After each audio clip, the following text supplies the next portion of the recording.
यार कोई काश साथ में फोटो खींच देता। एक्सक्यूज मी, आप हम दोनों की साथ में फोटो खींच दोगे? हाँ मैं खींच देती हूँ, लाओ दो।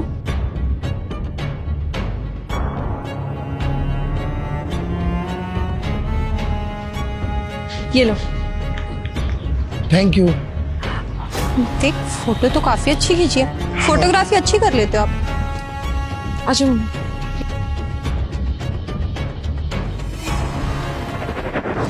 एक मिनट पकड़ियो।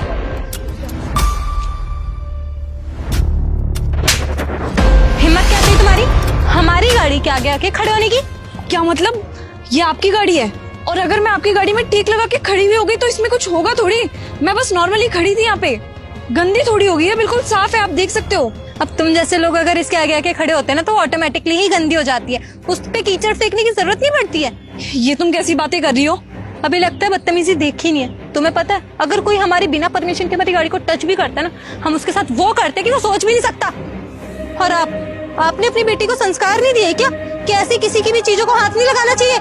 अरे तुम कैसी बातें कर रही हो? मेरी बेटी तो सिर्फ टेक लगाकर खड़ी हुई है, इससे तुम्हारी गाड़ी घिस तो नहीं गई? मुझे तो ऐसा लग रहा है ना माँ बेटी दोनों एक जैसी हो, है ना? लोगों के आगे लाइमलाइट बटोरनी होती है, खुद की हैसियत है नहीं गाड़ी खरीदने की, तो एक काम करते हो कि दूसरों की चीजों पे हाथ लगा लेते हो। क्यों योशु, सही कह रही हो ना? हाँ सही कह रही हो तुम। इन लोगों की औकात तो होती नहीं है साइकिल खरीदने की भी, और हमारी गाड़ी के आगे टच हो जाते हैं। और देखना ऐसे सूट वूट पहन के आज की डेट में कौन घूमता है? अरे थोड़ा फैशनेबल बन जा। ऐसा लग रहा है कि किसी ने सेंस सिखाया ही नहीं है। और मैं किससे सेंस की होप कर लूं? गांव में तो लोग ऐसी साड़ी सूट पता नहीं क्या क्या अनकंफर्टेबल चीजें पहन के घूमते रहते हैं। देखो बेटा, ये कोई मैनर्स नहीं है बात करने का। हमारी मर्जी, हम जैसे मर्जी कपड़े पहने। तुम कौन होती हो हमें बोलने वाली? देखो, तुमने मुझे थप्पड़ मारा, मैंने तुम्हें कुछ नहीं बोला, और मेरी मर्जी, मैं कुछ भी पहनूं। तुम कौन होती हो मेरे को बोलने वाली? किसी ने सूट पहना है तो वो गांव की गवार होगी। सबको ना अपनी मर्जी की ड्रेस पहनने की फ्रीडम है, समझ में आया तुम्हें? तुम बहुत ज्यादा बोल रही हो। और मैंने ना सिर्फ तुम्हारी गाड़ी का टेक लिया था। अगर तुम मेरे को ये बात आकर के प्यार से बोल देती ना तो मैं हट जाती, लेकिन तुम्हारा थप्पड़ मारने का कोई मतलब नहीं बनता था। हम तुम जैसे लोगों से डरते हैं क्या? ऐसा है ना, तुम जैसे गरीब लोग ना हमारे यहाँ पे झाड़ू पोछे का काम करते हैं, समझ में आई बात? और आप अपनी बेटी को थोड़ा तमीज सिखाइए।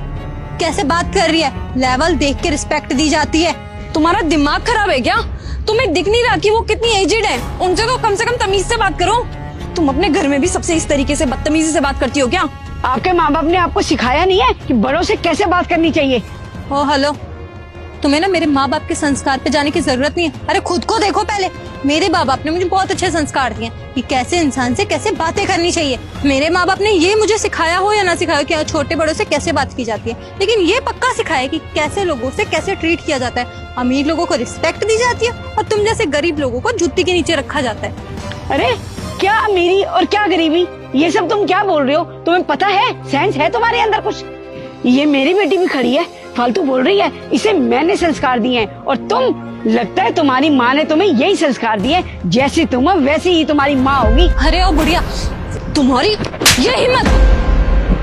तुम तब से मेरे से बदतमीजी से बात कर रही थी, मैंने तुम्हें कुछ नहीं बोला, ठीक है? मैं तब से तुम्हारी बदतमीजियां सहन कर रही थी, इसका मतलब ये नहीं कि तुम मेरी मम्मी के साथ भी बदतमीजी करोगी। तुम्हें बोलने का सलीका ही नहीं है, किससे कैसे बात करनी चाहिए। मैं तुम्हारी बदतमीजियां सहन करती जा रही थी। तुम्हारी तो बदतमीजियों की कोई लिमिट ही नहीं है। तुम तो सारी हदें क्रॉस करती जा रही हो। तुमने मेरी मम्मी का हाथ कैसे पकड़ा? कभी ये बोल रही हो कि तुम्हारी गाड़ी में टेक लगने से डेंट आ जाएगा, स्क्रैच आ जाएगा, कभी मेरे कपड़ों में कमेंट कर रही हो, मुझे थप्पड़ तक मार दिया, और अब मेरी मम्मी का सीधा हाथ पकड़ लिया। मैंने सोचा तुम दोनों बच्चे हो, फोटो क्लिक कर रहे हो गाड़ी के आगे। मैंने सोचा तुम्हारी फोटो में कहीं मैं डिस्टर्बेंस क्रिएट ना कर दूं, तो इसलिए मैं चुपचाप आकर के यहाँ पे साइड में खड़ी हो गई। मेरी गलती क्या थी? तुम जो अपनी गाड़ी की मुझे दोस्त दिखा रही हो और तुम जो मेरी गाड़ी के आगे फोटो क्लिक कर रही हो, मैं भी तुम्हें वहाँ पे हटा सकती थी, थप्पड़ मार सकती थी, लेकिन मैंने तुम्हें कुछ नहीं बोला। देख रही हो अंकिता, मतलब रोड पे अगर कोई भी गाड़ी खड़ी होगी तो तुम उसे अपनी बना लोगे? अच्छा, तो तुम दोनों को लग रहा है ये मेरी गाड़ी नहीं है।